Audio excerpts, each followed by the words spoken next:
morning. This is Ray Frank, Syracuse Wesleyan Church, and today is Monday, July the 8th. I have a title for my Monday morning musing: Beware the Judgment. Now, I don't really give that much attention to the titles I use on these Monday morning musings, or on my sermons for that matter. One of my friends, Paul Gilbert, is a master at grabbing attention just by the title he uses for his stuff.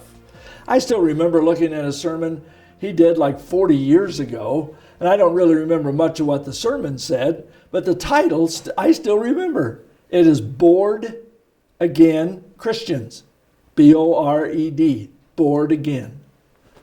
Now, you know that's a play on of the words Born Again Christians. There was a book out by Chuck Colson by that title, Born Again Christians. Well, so I deliberately chose the title of this musing just to give it a little twist. The casual hearer would assume this is going to be about the end of history, when every person ever born will stand before the judge of all the world for determination of where they're going to spend eternity. But what I really want to talk about is the sin of judging each other. Jesus talked about it. Do not judge, and you will not be judged. Do not condemn, and you will not be condemned. Forgive, and you will be forgiven. And then in the Sermon on the Mount, he said, why do you look at the speck of sawdust in your brother's eye and pay no attention to the plank in your own eye? One of my favorite authors, Dennis Kinlaw, wrote about this verse in his devotional. He said, it is not easy for us as humans to see clearly. All of us have trouble accepting the fact that we are fallen beings and are therefore capable of misreading things. Somehow, because of the fall, it's easier for me to see what is wrong with you than to see what is wrong with me. Do you ever notice how much easier it is to see another person's fault than your own? Well, Lorna was reading an article from David Wilkerson while we were driving along on a little vacation we took a couple weeks ago.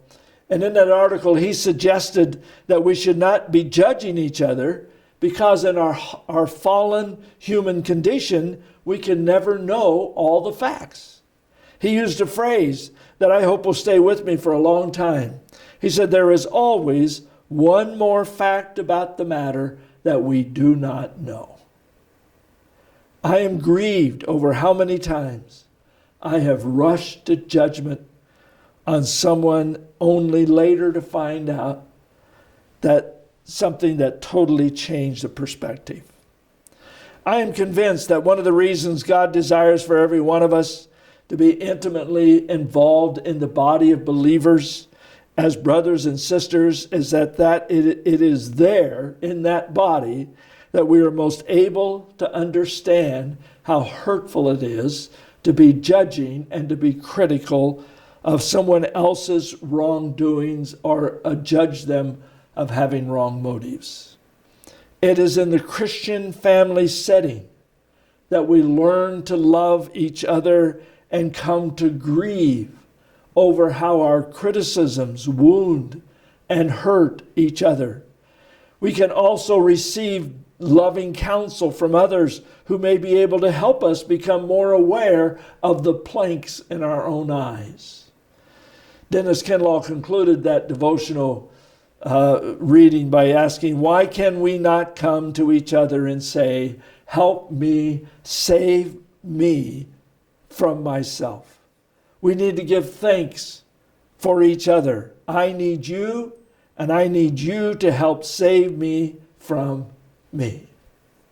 So beware the judgment.